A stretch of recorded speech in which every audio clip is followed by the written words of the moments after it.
Welcome to Breast Cancer Conversations, a podcast brought to you by survivingbreastcancer.org.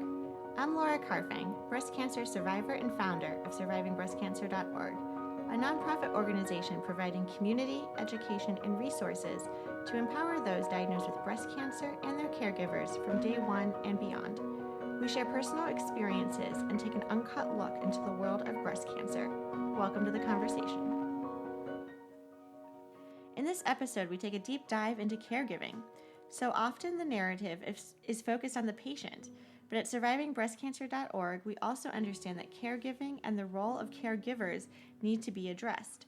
Spearheaded by my personal caregiver and life partner, William LaFerrier sheds light onto his personal experience as a caregiver and offers insight into what it means to support those who have been diagnosed with breast cancer. Thank you, William, for joining us today.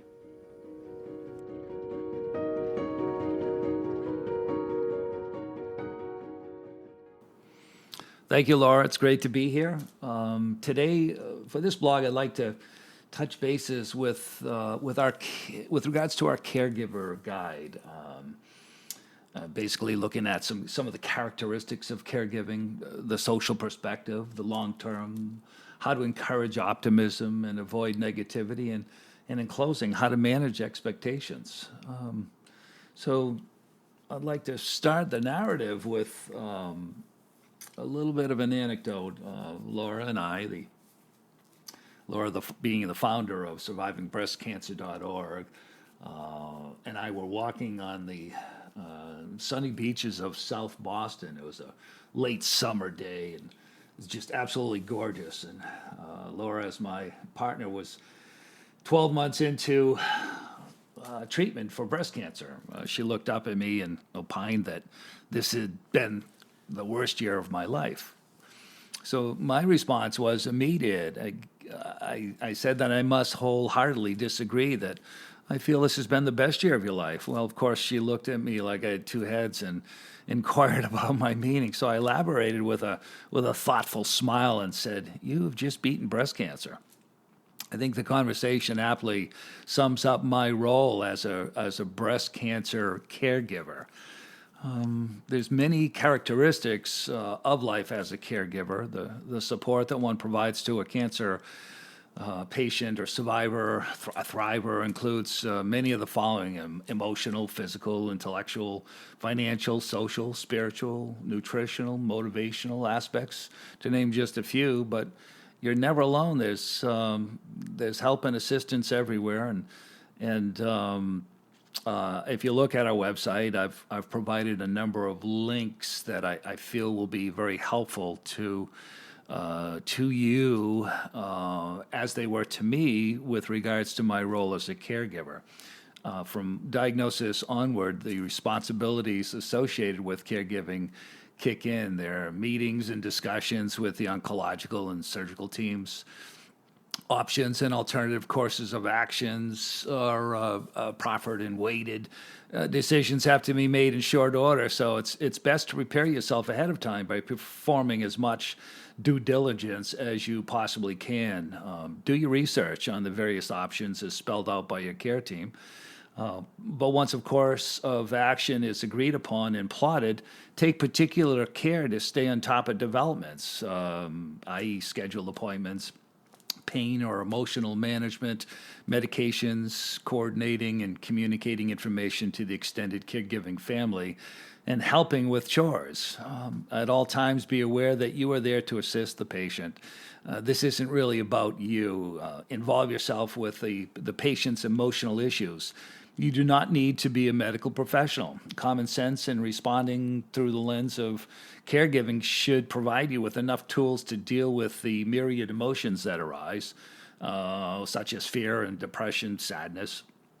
And there are many support groups that you can reach out to, including hospital care groups, psychiatrists, social media, et cetera. And again, you can check our pages out at survivingbreastcancer.org for a number of those links that I find very helpful.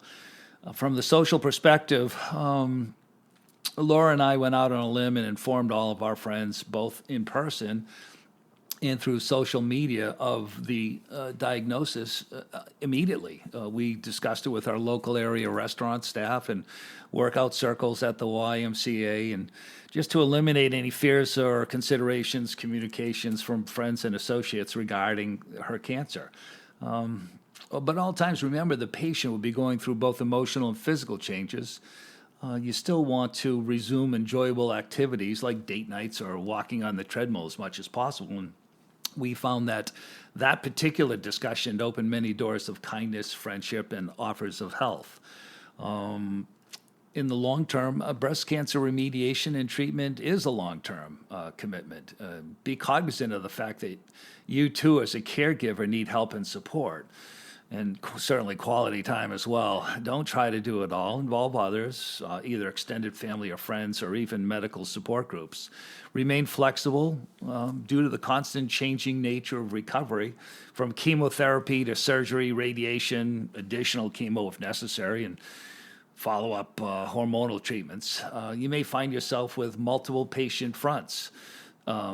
Side effects of the treatment are varied, include hair loss, weight, water weight gain, physical breast alteration, depression, exhaustion, lymphedema, foot and mouth disease, just to name a few.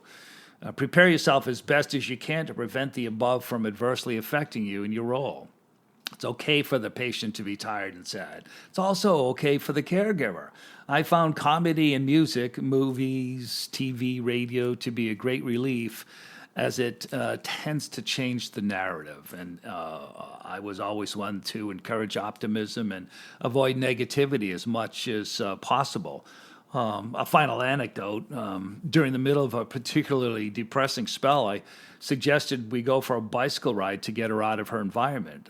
As usual, we went too far. It was about 40 miles on that particular bike ride, and her depression really started to kick in. So about 30 miles into the ride, we stopped and took a break. After rehydrating and fueling, we were able to get up and return the last 10 miles to our condo in Boston.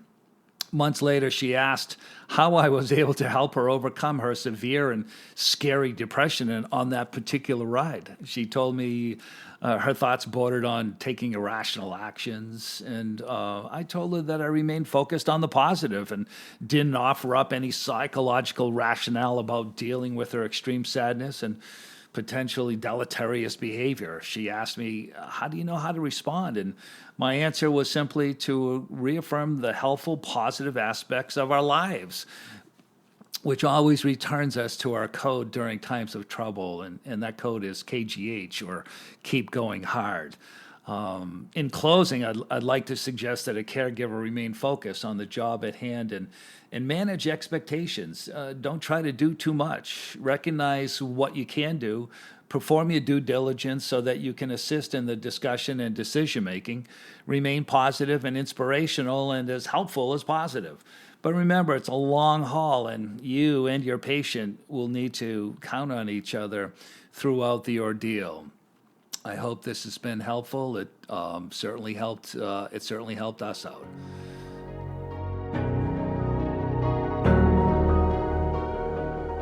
Thank you so much, William, for sharing actually our personal story and the important role the caregiver plays. Obviously, we couldn't have done this without you, so thank you.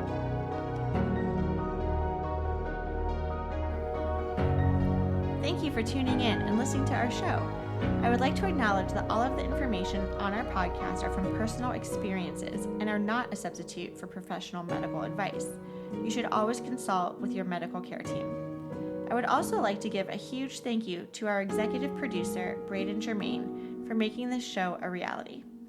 Be sure to follow us on social media. Details can be found at our website on survivingbreastcancer.org.